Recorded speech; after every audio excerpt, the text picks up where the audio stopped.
Hello and welcome to Unit 1 in our New Mexico history class. My name is Brandon Morgan and I am the instructor for our course.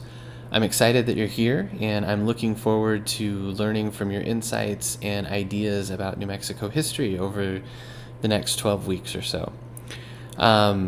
This first unit will provide an overview of the course. You may have already watched the course overview videos. If you haven't, please do take advantage of those, the course tours. I posted them as an announcement, and I also posted them in the syllabus and overview section. Please do read the syllabus. I've tried to outline everything there in terms of how the course works, what our policies are, and so on. And so you can find reference to everything that you may need through the syllabus.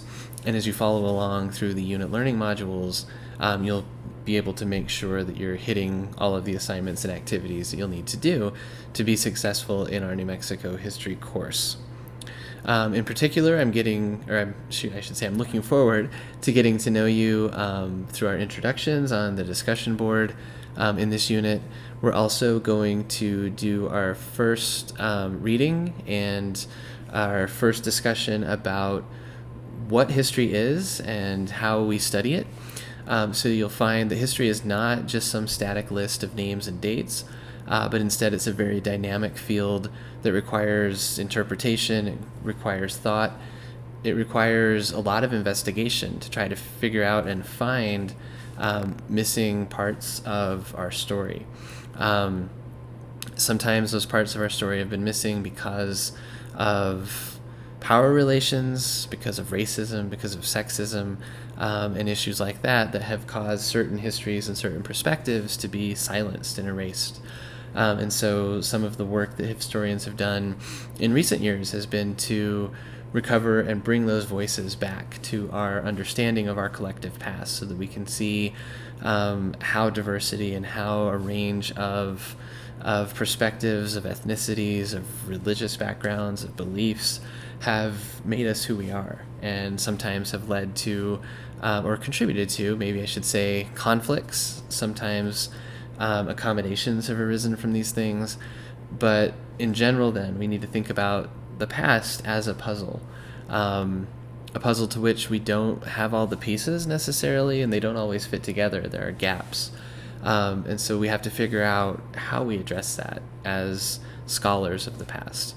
And so those are things we'll be thinking about as we delve into New Mexico's histories in this first week. You'll also be getting started with Twitter and Hypothesis, or Hypothesis, I should say. You can choose whether you want to use either or there. You can sign up for both and then decide which one you want to use as we go along.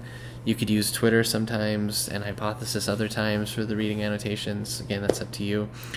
For Unit 1, you won't have to follow the regular instructions for the reading annotations, but instead there's a specific set of instructions embedded in the unit where you'll need to locate primary and secondary source, share them either via Twitter or Hypothesis, and pose some questions about those. So that's what we're doing with that.